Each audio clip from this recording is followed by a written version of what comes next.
Oi, bom dia, boa tarde, boa noite. Eu sou o Diego Quadro, esse é mais um vídeo do Fih Cinema. E hoje eu tô aqui para falar de Duna, parte 2. Um novo filme de Denis Villeneuve e que ele continua a sua adaptação pelo icônico livro de Frank Herbert, Duna. Se você está assistindo o vídeo e não fez isso ainda, não se esqueça de se inscrever no canal, curtir o vídeo dando um like, ativar o sininho de notificação, comentar aqui embaixo, me seguir nas minhas redes sociais e recomendar o vídeo nas suas redes sociais. Eu não sou um grande fã, admito, do primeiro Duna.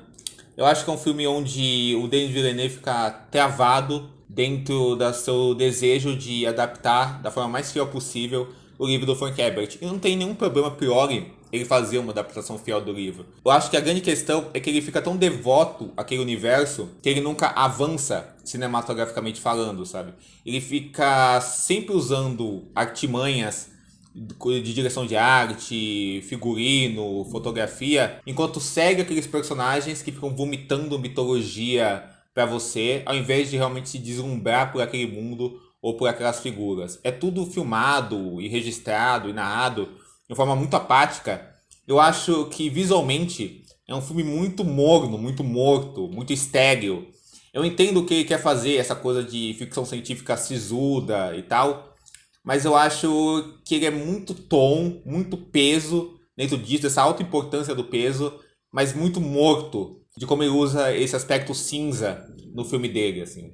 E acho que isso acaba limitando o filme dele. Já no Duna Parte 2, eu vejo que existe um crescimento do Denis Villeneuve, que pessoalmente não é um diretor que eu sou apaixonado, mas também não é um diretor que eu desprezo, não. A Chegada, por exemplo, eu acho um grande filme, eu sou muito fã de A Chegada, mas eu acho. E também gosto muito do Blade Runner 2049. Gosto muito do Prisoners. Mas eu acho que muitas vezes ele fica muito refém de truques baratos, tanto estéticos quanto sonoros.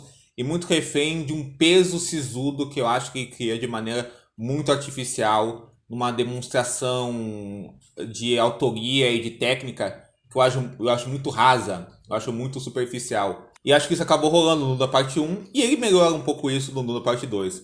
O filme continua a jornada do Paul Atreides, interpretado pelo Timothée Chalamet, com ele se juntando a Shani e os Fremen, enquanto consolida a ascensão dele como líder e profeta. Enquanto isso, novos personagens aparecem no caminho deles, interpretados por atores como o Austin Butler, o Christopher Walken e a Florence Pugh.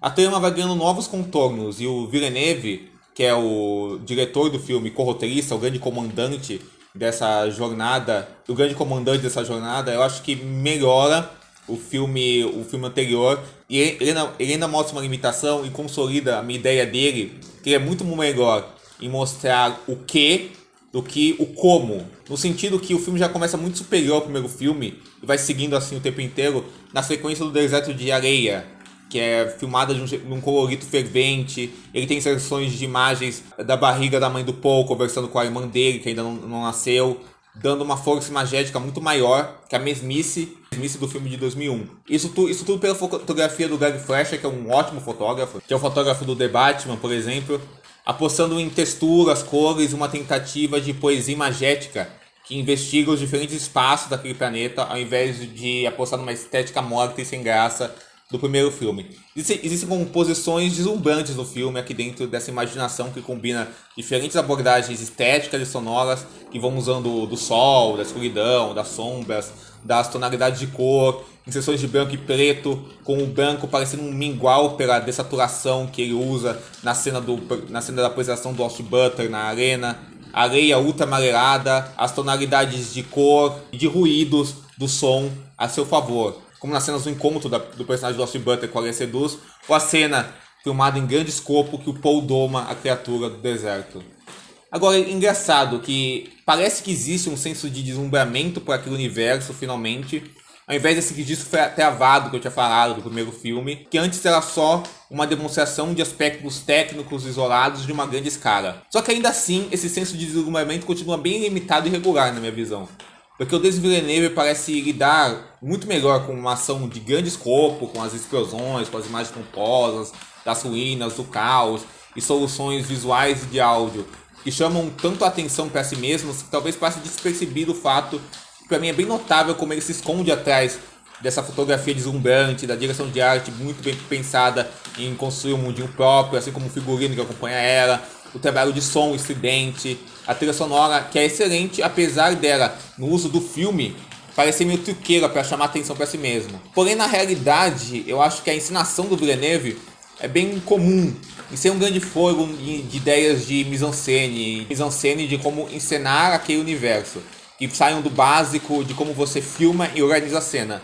Ele faz vários closes intimistas, planos abertos cheios de coisas neles, e fica nisso. Não existe uma imaginação em como mover a câmera ou usar todos esses elementos imagéticos e sonoros que ele tem para de uma organização que saia do parecer bonito e que faça os elementos se movimentarem e se ligarem com mais fôlego. Quase tudo é executado de maneira bem morna no filme. As suas imagens nunca saem de uma superficialidade, que é bonita, porém ainda assim é superficial.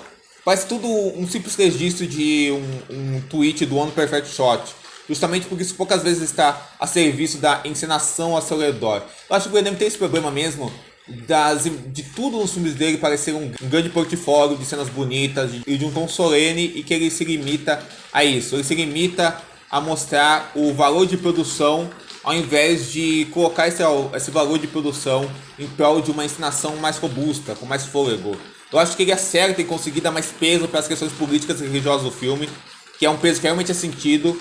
Essa questão da transformação do Paul em um profeta, a ambiguidade que o filme discute entre ele ser um salvador ou um tirano, assim como aqueles que ele odeia e quer se vingar, o poder da religião, o fanatismo, disputas de fé e as intrigas dentro do registro da perversidade dos vilões afastados disso tudo e seus mundinhos de conflitos políticos acabam sendo bem interessantes. Os atores fazem bem a parte deles.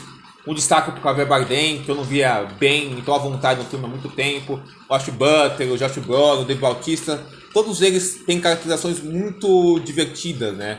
O Dave Bautista nessa coisa dele ser um vilão patético, o Austin Butler nessa coisa dele ser um vilão perverso, o Josh Brolin basicamente fazendo um cosplay de Jeff Bridges, né, no deserto. Eles praticamente convencem muito e são muito bem caracterizados. Mas sempre parece que pela lente do Villeneuve, eles são só acessórios de cena. Eles são só acessórios de discussão, acessórios de impactos de imagem, não personagens de fato. O que dificulta qualquer ligação mais profunda que eu vou ter com aquele filme ou que os personagens se destacam. E aí eu acho que entra um dos maiores problemas do filme. É que as interações dos personagens, elas parecem serem contadas e filmadas de um jeito muito artificial e burocrático. Fazendo que, por exemplo, o casal protagonista do filme, que é o Timothée Chalamet e a Zendaya, sejam meio diferentes pra mim. A sisudez do cinema do Villeneuve me soa um pouco forçada. Esse jeito que ele examina os personagens e os mundos deles é distante, o que torna que qualquer coisa, tirando a pompa do filme, seja de muito pouco interesse pra mim. Inclusive, eu acho que a crise do relacionamento do Paul e da Shani, que acaba acontecendo do meio pro final do filme, parece muito mais apática do que ele gostaria de ser, justamente porque ela tem essa pegada muito distante em como ela é filmada e de como ela é contada. Parece que a gente nunca sente aquilo.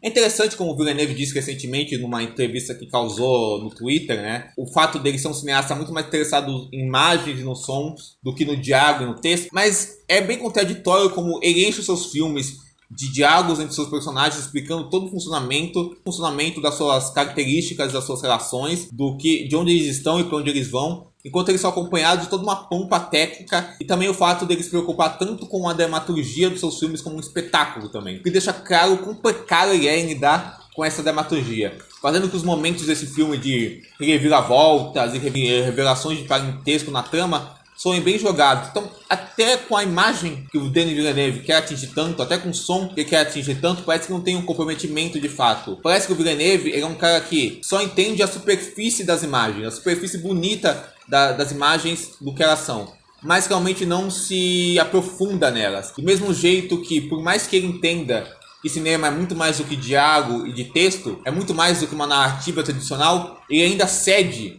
a essa narrativa tradicional que ele não consegue lidar bem. Eu aprecio muito a megalomania dele e o uso de um escopo maior, gigante, né? Ao tratar um blockbuster de planos abertos, mas é em coisas como os combates mão a mão, travados e feitos de qualquer jeito, que se percebe as limitações do Villeneuve em filmar a ação, como um esteta e um encenador que nunca se sobressai como poderia pela obviedade, essa superficialidade que eu falei, que como ele registra essa beleza visual, que na minha visão acaba sendo meio acadêmica, no mau sentido da palavra, fazendo que não existe um envolvimento profundo nela, parecendo que conta as histórias daqueles personagens, daqueles mundos do jeito mais afastado possível, o que deixa tudo bem morno. E é um peso morno por uma dramaturgia bem desajeitada. Ele é até meio covarde, né? Acho que é uma coisa que repete do Sicário, porque ele se recusa em mostrar qualquer momento de violência mais grave ou qualquer momento mais sexual, cortando a hora de qualquer ato desses seja mostrado, e só usa o texto para dizer isso. O que eu acho que contradiz essa obsessão do Villeneuve pela imagem. Porque ele não consegue abraçar ela sem que ela seja acompanhada por um texto mecânico, como auxílio. Eu acho que Duna 2, em tempos de blockbusters que são cada vez mais genéricos e padronizados,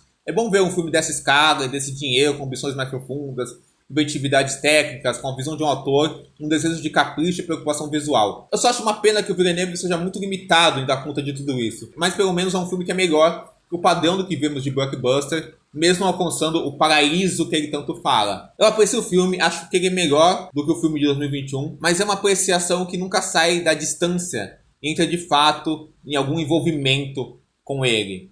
Até ele melhora esses fatores visuais e temáticos, que eu acho que o primeiro filme é só vômito de mitologia, ou é morto visualmente, então é um filme mais interessante nesse quesito, mas é curioso como ele repete mesmos erros do primeiro filme. Inclusive, o final desse filme eu acho tão abrupto quanto o final do primeiro filme, né?